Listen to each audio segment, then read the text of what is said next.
नमस्कार आप सभी को मेरे अपने channel the Guru Bharat sir पर। और हम क्लास सेवन्थ की सीरीज जो चल रही है उसके तहत प्राचीन इतिहास और जो अपना लोकतंत्र, समानता, स्वतंत्रता के बारे में जो भी क्वेश्चन इनके बनते हैं वो मैं लेकर आपके सामने हाजिर हुआ हूँ क्लास सेवन्थ की।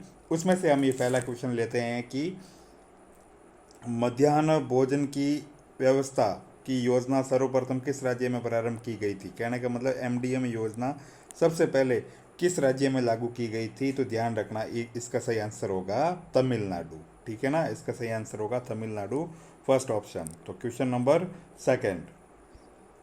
सेकंड है कि भारत में सार्वभौमिक वयस्क मताधिकार की न्यूनतम आयु है 21 वर्ष, 25 वर्ष, 18 वर्ष, 35 वर्ष। तो इस क्वेश्चन का सही आंसर होगा, आप बिल्कुल ही एकदम सटीक से आंसर है स, यानी 18 वर्ष। अपनी जो न्यूनतम आयु है वोट देने की वो कितनी है, 18 वर्ष। क्वेश्चन नंबर थर्ड, सार्वभौमिक वयस्क मताधिकार का विचार आधारित है, मतलब कि किस कंसेप्ट पे ये बेस्ड है। स्वतंत्रता के विचार पर, सांस्कृतिक विचार पर, समानता के विचार पर, संपत्ति के विचार पर। तो ध्यान रखना, सार्वभौमिक वयस्क मताधिकार राजनीतिक समानता के विचार के कंसेप्ट पर आधारित है। और इसका सही आधार मतलब जो आंसर होगा वो होगा समानता के विचार पर आधारित है। क्वेश्चन नंबर फोर्थ, जूटन आत्मकथा के लेखक हैं। ये अपनी किताब में से क्वेश्चन उठाया हुआ है, तो हो सकता है कि शायद इससे आप इत्तेफाक न रखो, पर इस क्वेश्चन का जो सही आंसर है ओम प्रकाश वाल्मीकि, अंसारी दंपति, सुजाता या कांता। तो चौथे में से सही आंसर होगा ओम प्रकाश वाल्मीकि, मतलब ओम प्रकाश वाल्मीकि। ठीक है ना, Om Prakash Valmiki. Question number fifth, कि जब लोगों से असमान व्यवहार किया जाता है तो उनकी हनन होती है। मतलब जब असमान बिहेव किया जाता है तो उसका क्या हनन होता है। गरिमा, जाति, पीड़ा, उपयुक्त में से कोई नहीं। तो ध्यान रखना, इसका सही आंसर होगा उनकी गरिमा का हनन होता है। क्वेश्चन नंबर सिक्स, के निम्नलिखित में से कितने प्रतिशत संचारणीय बीमारियां जल जनित होती है, जो जल से फैलती है।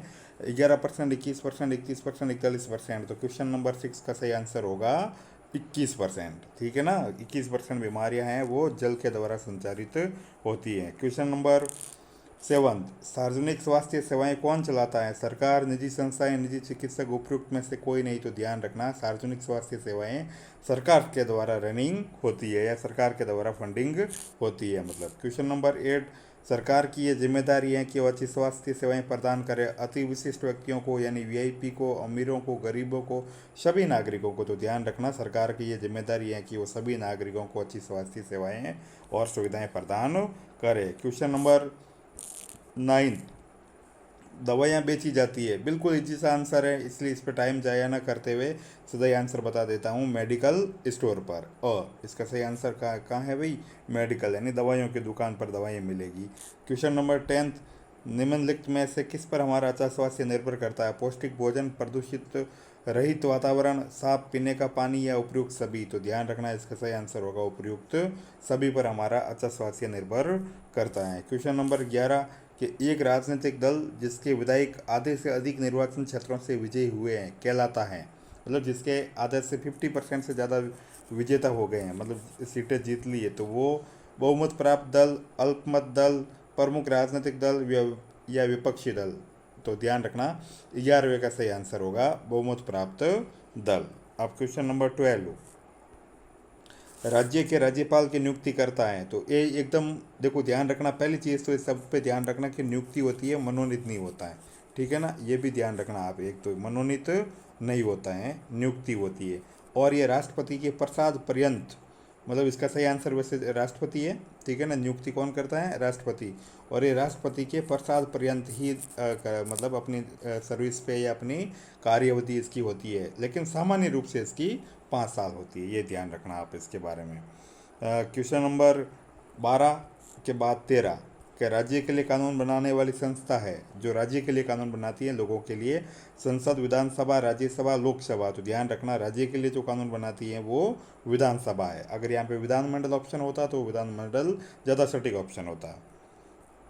क्वेश्चन नंबर 14, राज्य का अध्यक्ष होता है। तो ध्यान रखना, क्वेश्चन को ढंग से पढ़ना, राज्य का अध्यक्ष होता है तो मुख्यमंत्री, गृह मंत्री, प्रधानमंत्री या राज्यपाल। तो राज्य का अध्यक्ष जब भी पूछे तो राज्यपाल या गवर्नर होता है, ना कि मुख्यमंत्री। ध्यान रखना इसका मतलब। Question number 15। अब देखो ये सवाल बहुत अच्छा क्वेश्चन है दोनों, कि राज्य सरकार का अध्यक्ष होता है, तो राज्य सरकार का अध्यक्ष जब पूछें तो राज्यपाल, मुख्यमंत्री, राष्ट्रपति या विधानसभा अध्यक्ष, तो अब आपका आंसर सही होगा कि बिल्कुल मुख्यमंत्री राज्य सरकार का अध्यक्ष होता है। क्वेश्चन नंबर 15 हो गए हैं, और जो अपन सीरीज चल रहे हैं इसके बीच में पहुंच चुके हैं। तो इस चैनल को मित्रों बार बार आपसे एक ही गुजारिश है, और भाइयों और बहनों जो भी आप लोग मेरे चैनल को देख रहे हो, सुन रहे हो, प्रैक्टिस कर रहे हो, इस चैनल को अधिक से अधिक सब्सक्राइब कीजिए, लाइक कीजिए, और अपने दोस्तों के बीच में और मित्रों के बीच में जो इस तरह की तैयारी कर रहे हैं किसी भी प्रकार की कंपटीशन की, उनके बीच में शेयर कीजिए। इन सब कामों के लिए आपका पहले से ही एडवांस में बहुत बहुत शुक्रिया और ऑल द बेस्ट। अब हम क्वेश्चन नंबर 16 की तरफ बढ़ते हैं कि 1920 में सामोआ द्वीप में सर्वाधिक महत्वपूर्ण कार्य था। यूपी सवाल क्वेश्चन से उठाया गया है कि खेती करना, मछली पकड़ना, बागानों में काम करना, घर का काम करना। ध्यान रखना क्वेश्चन नंबर 16 का सही आंसर होगा मछली पकड़ना। कि सर ये तो हमारे टॉपिक में नहीं है, तो बिल्कुल ये क्वेश्चन 7वीं की बुक में ये क्वेश्चन है। क्वेश्चन नंबर 17 के समस्त विश्व में गृह कार्य करने की मुख्य जिम्मेदारी होती है पुरुष की, बच्चों की, स्त्री की, बुजुर्ग की। तो ध्यान रखना ये सामान्यतः ऐसा कुछ भाई है नहीं, पर फिर भी महिलाएं मान होती हैं, इसीलिए जिम्मेदारी स्त्रियों की होती है। कई लोगों को लगता होगा कि मैं धीरे बोल रहा हूँ या तेज़ बोल रहा हूँ, तो स्पीड उन लोगों की शिकायत पे बढ़ाई है मैंने, जो बोलते हैं कि सर आप बहुत ज़्यादा धीरे बोलते हो। क्वेश्चन नंबर 18 है कि हरियाणा में प्रति सप्ताह स्त्री सवेतनिक कितने घंटे बिताती है, मतलब कि कितना कार्य करती है? 23 घंटे, 19 घंटे, 30 घंटे और 35 घंटे। तो ध्यान रखना वहाँ पे साप्ताहिक, मतलब सप्ताह में 23 घंटे कार्य करती है, मतलब ये भी एक अच्छा क्वेश्चन है। क्वेश्चन नंबर 19 एकदम आसान सा, घरों में मदद करने के लिए कार्य करने वाली महिला श्रमिक निम्न में से कौन सा कार्य नहीं करती है? मतलब जो घर पे झाड़ू पोछा करने आती हैं वो कौन सा कार्य नहीं करती हैं? झाड़ू लगाना, खाना बनाना, कपड़े धोना, या घर खर्च प्रबंधन करना? तो घर खर्च प्रबंधन वो नहीं करती है, वो मालकिन करती है, ध्यान रखना।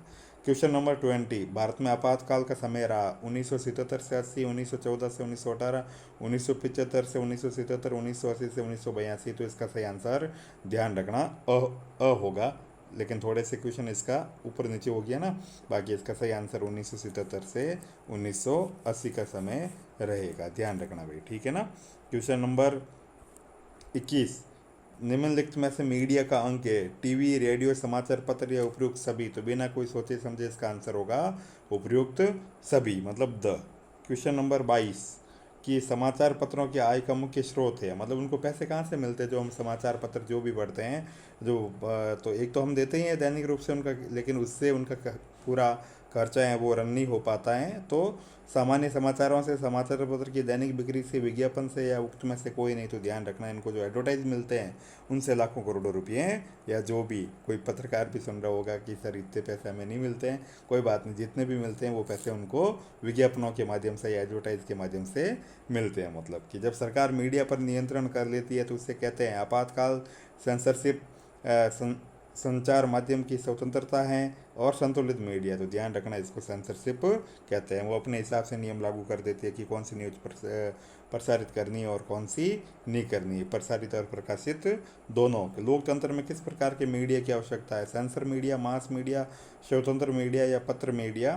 तो ध्यान रखना 24वें का सही आंसर होगा कि फ्रीडम मीडिया वाला, यानी स्वतंत्र मीडिया की आवश्यकता होती है अच्छे और स्वस्थ लोकतंत्र के लिए। अब हम क्वेश्चन नंबर 25 की तरफ आए हैं कि बड़ी मात्रा में खरीद और बिक्री की जाती है। ये सारे क्वेश्चंस के जो अपने क्वेश्चंस हैं वो बुक्स के जो पार्ट्स हैं, लेसन्स हैं, उनके पीछे से उठाए गए हैं। तो कुछ क्वेश्चन आपको बहुत इजी है, आपके लेवल के नहीं लगेंगे, लेकिन फिर भी एक बार आपको इनको पूरा सॉल्व करके निकलना, ताकि आपका कोई भी क्वेश्चन छूटे नहीं एग्जाम से पहले।